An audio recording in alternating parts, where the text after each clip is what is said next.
The silence has a different sound now, doesn't it?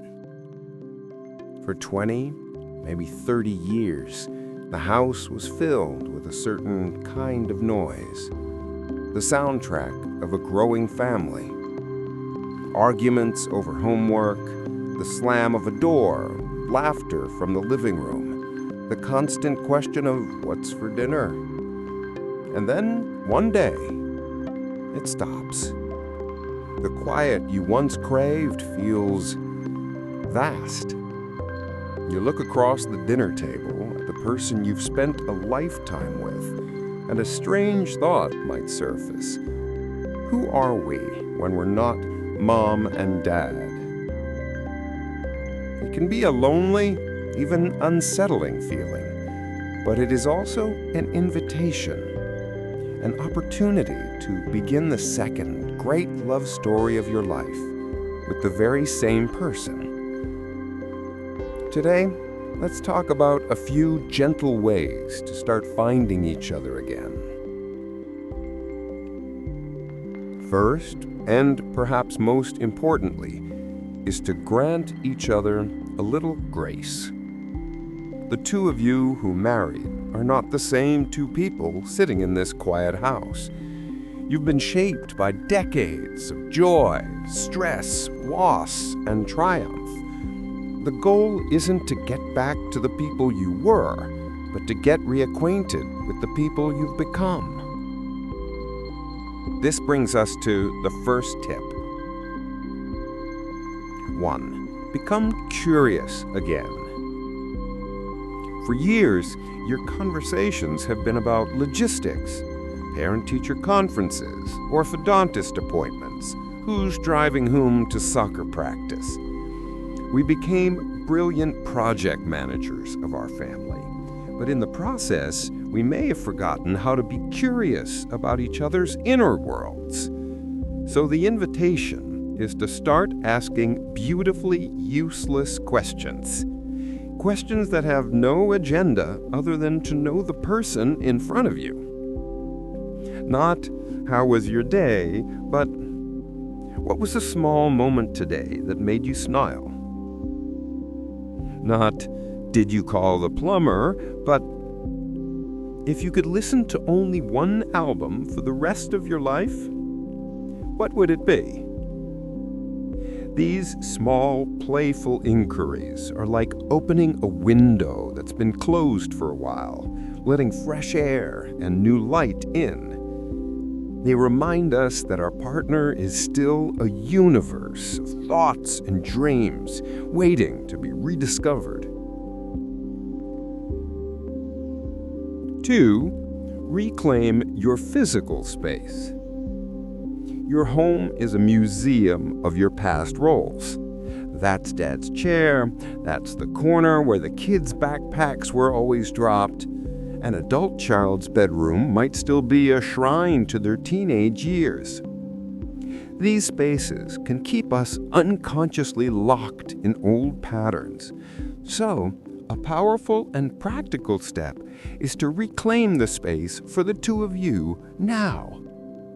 This doesn't require a huge renovation. It can be as simple as rearranging the living room furniture to encourage conversation instead of just facing the television. Or, better yet, transforming a now empty bedroom into a space you can share. A reading room, a hobby workshop, a quiet place for morning coffee. By changing your physical environment, you send a powerful signal to yourselves that a new chapter has begun. You're creating a home that belongs to the people you are today and the couple you want to become. 3. Schedule empty time together. This might sound counterintuitive. Weren't we trying to fill the emptiness? But think about it. For decades, your time together was packed with purpose. Date nights, family vacations, events. There was always a goal. Now the invitation is to embrace the beauty of parallel play. This means setting aside time to simply be in the same space without the pressure of having to entertain one another. An hour on a Sunday afternoon where you both agree to put down your phones and just exist in the same room. One of you might be reading, the other sketching or listening to music with headphones. It's not about ignoring each other. It's about rebuilding a foundation of comfortable companionship. It's that quiet intimacy that says, my world is calmer and better, simply because you are in it. It removes the pressure and allows a natural sense of closeness to return. And 4, go on a gentle adventure. I'm not talking about a round-the-world cruise, unless that's your dream. I'm talking about learning something new together, where you're both absolute beginners. Take a mobile pottery class and laugh as your creations collapse on the wheel. Try to learn a new language together with an app and stumble over the pronunciations. Sign up for a cooking class that explores a cuisine neither of you knows. The magic here is in the shared vulnerability. For a moment, you are no longer the competent parents or the seasoned professionals. You are just two people learning and failing and succeeding together. It creates a whole new category of shared memories that only belong to the two of you, marking the beginning of this new chapter.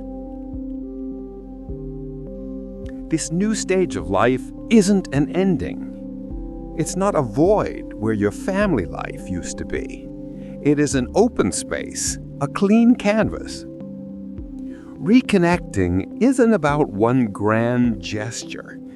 It's about these small, intentional acts of curiosity, creativity, and companionship. It's about turning toward each other day after day and choosing to build something new right on the foundation of the beautiful life you've already lived. Every relationship is unique, and the wisdom is in this community.